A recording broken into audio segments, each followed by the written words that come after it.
Hi guys, thanks for tuning in today. Today in our Speech Tree vlog, I wanted to chat to you all about virtual playdates, something which is increasingly being discussed amongst my client group, I know, and probably I think in the wider community, given the current state of isolation that we're all experiencing and the news that school will not be returning in a face-to-face manner in term 2. One of the big things that I'm hearing from my clients is that they're really concerned about what this means for their child's social development. So I work with a lot of children with language impairment and autism spectrum disorder, and the parents, for the most part, feel really well supported by their schools to manage their child's educational needs, but they're concerned about what's going to happen to their child's social development. And in a lot of cases, there's been a lot of effort put in to achieve a certain level of social interaction that parents are now worried is going to regress in this time of isolation, which has led us to consider the possibility of virtual playdates and what that looks like for our children. One of the biggest concerns that I hear parents talk about is that their children just don't engage on camera. So they've tried video chats with family members overseas and they say things like, the child is in front of the camera and they just don't talk, or they walk away from the camera, or they start pressing buttons, trying to put on filters, or they become more engrossed in looking at their own image than listening to their communication partner. And these are definitely things that I've seen, when I try and chat with young family members, I've seen them engage in all of those behaviours. So they're really normal behaviours for kids to engage in when put in front of a camera.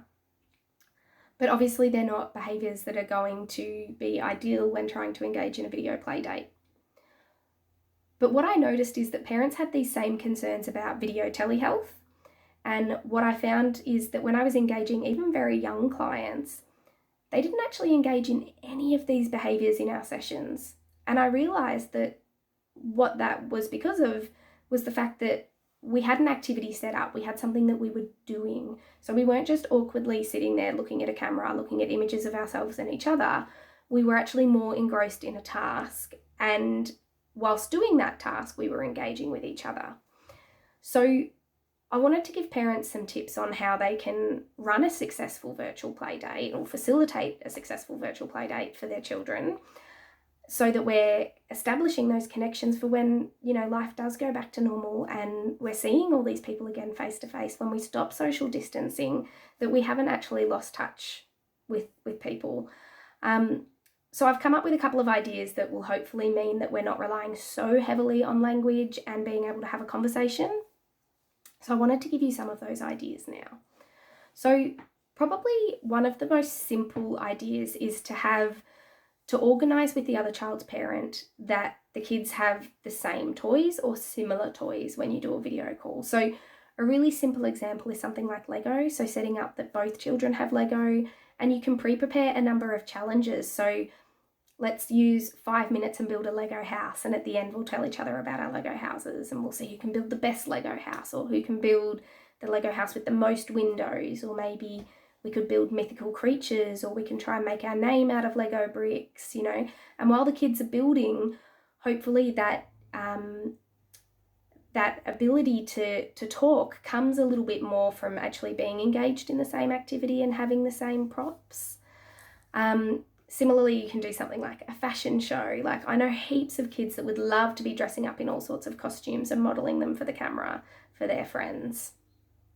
I Spy is another great game. You only have to modify it a little bit, just making sure that what you spy is actually in your friend's camera frame. So if you guys were doing it with me, you might say, I spy something red, and I would look around the room and I would say, oh, is it the red Easter bunny footprints? You can paint portraits or draw pictures of each other. How cool is that? You're sitting, you're looking at each other, and you draw a picture. Imagine you could have a whole museum of artwork, an art gallery in your house of all your friends. You've painted all their portraits while you haven't been able to see them. Playing a game of charades is a really good game, or Pictionary you can do as well, where you hold up your picture or you hold the camera down to watch what you're drawing.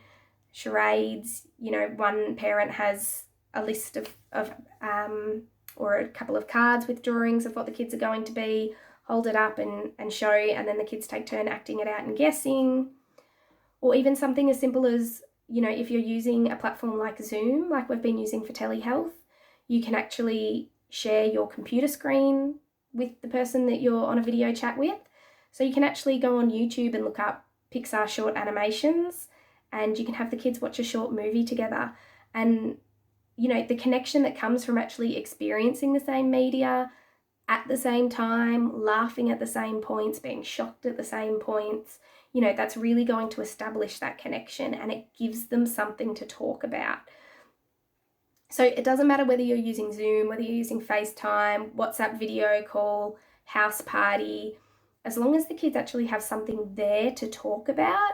They can do something like show and tell, where each of the kids goes and gets something and they get to show their peer something that they haven't seen before at their house, you know. There are lots of different things. You can introduce the pets, you can put on a talent show. Just make sure that the kids have an activity and that it's organised before you actually dial in for the peer, so that they know what they're going to do. They're ready, they're feeling confident, they're not having to think on their feet, because having a camera put in your face, you know, it puts everyone a little bit off step. But having a plan and having a shared experience is actually going to make that play date more successful. And over time, you might find that the kids are coming up with their own ideas. You know, maybe they'll want to do craft, maybe they'll want to build a blanket fort. But sit down with the kids, make a list of activities and a list of people that they can call, and set it up with the kids and with the parents.